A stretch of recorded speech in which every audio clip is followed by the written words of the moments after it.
1 million children aged 1 to 9 across London are being offered a polio vaccine to try to prevent the spread of the virus. Health officials warned that there has been some transmission of the virus in the capital after detecting polio virus in sewage. Polio, which was officially eradicated in the UK in 2003, can cause paralysis in rare cases and can be life-threatening. So let's talk to Kripen Drona, Chief Executive of the British Polio Fellowship. Good afternoon. Thank you very much for joining us, Kripen. Were you surprised, as the Chief Executive of the British Polio Fellowship, to hear this about the virus re-emerging, given that we'd largely eradicated it by 2003? I was surprised to hear that polio is making a re-emergence in the UK. We were so close to global eradication a few years ago. There's been a smattering of cases in the last few years. And to hear that it's coming back in the UK was a surprise. It is worrying for the British Polio Fellowship, but I would say there's no need to panic. Most people will not feel the effects of polio as long as they've had the vaccine. And that's the important thing here. As we've seen with COVID, a good vaccination program makes sure that transmission of a condition is less, but if somebody does get hit, the impact of the condition is less as well.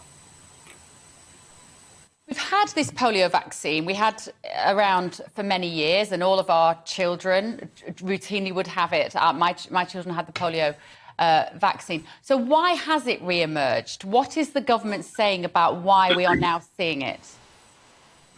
There seems to be some evidence of somebody coming in from abroad who's got a version of the live virus, norovirus, from the country abroad, and has come in to the UK.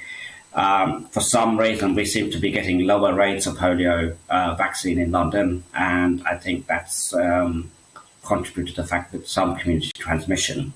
Again, it's not a massive thing to worry about. There seems to be no reported cases at the moment, and there's been 116 instances found in London sewages. In the great scheme of things, that is a relatively small amount, but as long as people are protected by the vaccine, they should be protected from polio. And I urge anybody who's not sure of their vaccine status, whether they're a child or an adult, is to contact their GP to make sure that they are covered. OK. And traditionally, it was the polio vaccine was the drops. We just saw an image there of a child receiving some. I remember my children getting it and spitting it out and thinking it was horrible. You know, it's a bitter tasting thing, but it's a second and it's over. Am I right in thinking that the vaccine has developed into an injectable one now?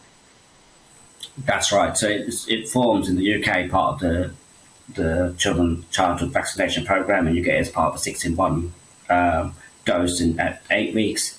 Then you get a second dose at 12 weeks, then 16 weeks, then 3 years and 14 years. And that's all combined with other condition vaccines as well.